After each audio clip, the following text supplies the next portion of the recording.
The South Korean government and people seemed to have forgotten that Pyongyang is a serious existential threat for the country. In late 2017, as a result of the multiple nuclear and missile tests by North Korea, it can be argued that the tensions between North and South Korea were at their highest point since the Korean War. By that time, North Korea's military had conducted its 6th nuclear test and 16th long-range missile test. These belligerent actions were wrapped in an ever more threatening rhetoric by the North Korean leader, Kim Jong-un. As a response, South Korea's government strongly condemned the actions of its northern neighbor and redoubled its efforts to impose increasingly aggressive UN sanctions on Pyongyang.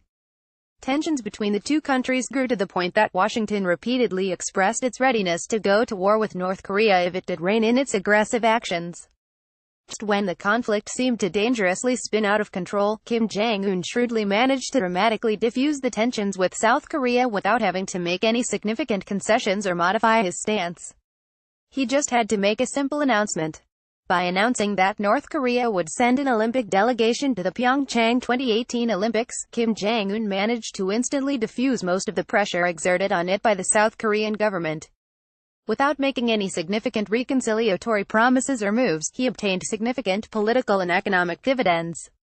The effectiveness of this political maneuver can be appreciated by the fact that Seoul's discourse involving its northern neighbor went from being extremely confrontational and assertive before the announcement, to being conciliatory and welcoming after it.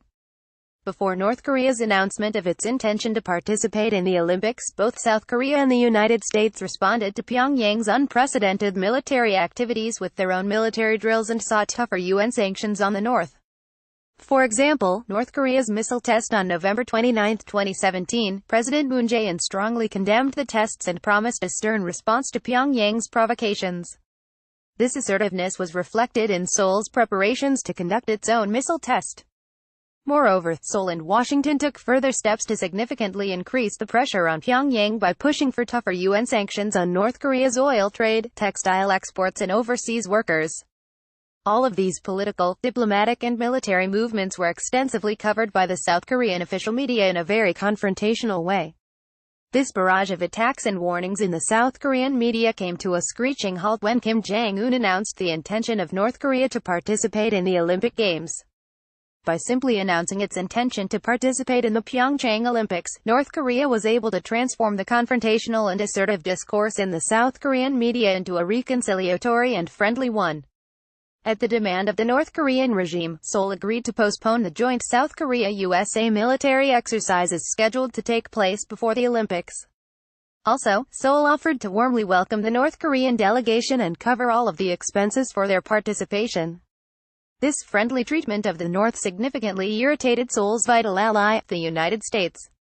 Vice President Pence warned that North Korea's participation in the Olympics was just a cover-up for the repressive regime, and beautiful photo opportunity to deceive the South Korean government and people about its real intentions. The fact that Pyongyang had been accelerating the development of their conventional and nuclear arsenals confirmed this assessment. Pages